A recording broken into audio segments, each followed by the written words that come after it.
It's time to take a look at what's happening around Wyoming. I'm Wendy Corr, bringing you headlines from the Cowboy State Daily newsroom for Monday, June 3rd. As Wyoming's grizzly population continues to grow, they've become common outside of Cody. Famed outdoors writer Jim Zumbo told Cowboy State Daily's Mark Hines that it's no big deal. He says going to an ATM in Denver is riskier than having a grizzly for a neighbor. But that's not the way it used to be when Hines lived in Park County a decade or so ago.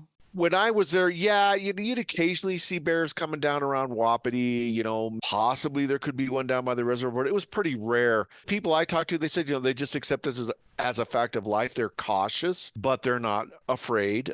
They keep their bear spray and or firearm with them at all times. The target population for grizzlies was set at around 700 to 800 bears in the entire greater Yellowstone ecosystem. That includes the park and surrounding wild areas in Wyoming, Montana, and Idaho. Official estimates now put the number of grizzlies at about 1,000 in the region. Wyoming Horse Racing's new huge $25 million, 30,000 square foot horse palace near the Colorado border will open sometime this summer and target customers from Colorado. Cowboy State Daily's Renee Jean says the new operation will feature parimutuel games, off-track betting, and a lot more. Right along the Colorado border, a $25 million bet is being placed that Wyoming can attract thousands of Colorado tourists at the Swan Ranch Horse Palace. This is a gaming facility from Wyoming Horse Racing. It's about 45 minutes from Fort Collins. It's the closest option for about 1 million people living in Colorado. That's a huge demographic. It could bring millions in tourism dollars to Wyoming if they're successful. To top it off, celebrity chef Sean Jackson, who's cooked for the likes of Oprah Winfrey and Maya Angelou, will lead the kitchen at the facility at Swan Ranch. One of his specialties is a 72-ounce porterhouse steak. At its state convention Saturday, the Wyoming Democratic Party called the Freedom Caucus a threat to Wyoming. Cowboy State Daily's Leah Wolfson was at the convention in Casper, where the participants say the Wyoming Freedom Caucus is a dangerous far-right group that needs to be reined in. It was probably roughly about close to 200 people there probably. There wasn't so much concern about Republicans in general. Even State Representative Ken Chestik said, normal Republicans don't bother him, but he's very concerned about the Freedom Caucus, calling them dangerous and a threat to Wyoming. Wyoming Democratic Party Chair Joe Barbuto said he's also very concerned about the Freedom Caucus gaining more seats in and possibly control of the House of Representatives. Downtown Cheyenne business owners say they're fed up with an aggressive 6'4" man who calls himself Wisdom and brandishes a staff like a shaman. Cowboy State Daily's Claire McFarland reports that the man, whose real name is Joshua Hayden Ali, claims he practices voodoo and then threatens to kill shopkeepers or burn their stores down. I spoke to multiple business owners Friday, and they just were saying there's not much police can do. We're kind of getting weary of it. And a few of them, they were concerned for their own safety, but they also were saying one of these days when he's gesturing with his staff like he's shooting people, he's going to get shot at. Someone's going to take him seriously and hurt him one of these days. Hayden Ali has a smattering of past Wyoming convictions for disturbing the peace and one for marijuana possession.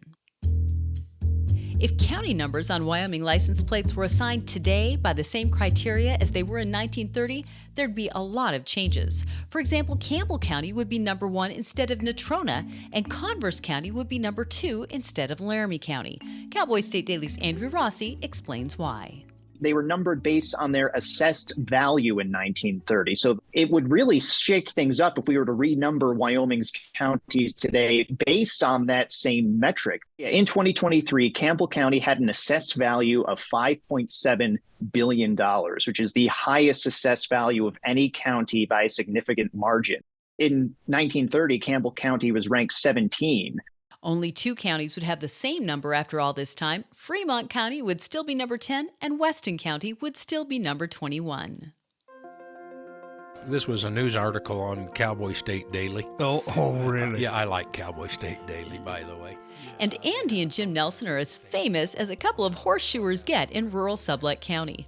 The brothers' Western-themed radio show and podcast, Clear Out West, or COW for short, has aired weekly for 21 years. Cowboy State Daily's Jake Nichols writes that with no formal training, the Nelsons saddled up for 2 decades of podcasting long before the media would ever become as mainstream as it is today. If you live in Pinedale or Sublette County, you know the Nelson brothers, Andy and Jim Nelson, real cowboys, horseshoers, who 21 years ago now, on just kind of a whim, started a radio show. And it's an hour-long show of like being in the bunkhouse with 2 cowboys. They play cowboy poetry, old cowboy music, and then they have a banter between them that's just, at this point after 2 decades, is rhythmic. It's like Abbott and Costello. They're funny guys.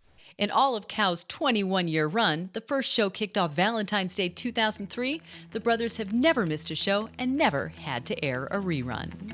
And that's today's news. Get your free digital subscription to Wyoming's only statewide newspaper by hitting the subscribe button on cowboystatedaily.com. And don't forget to subscribe to our YouTube channel. I'm Wendy Corr for Cowboy State Daily.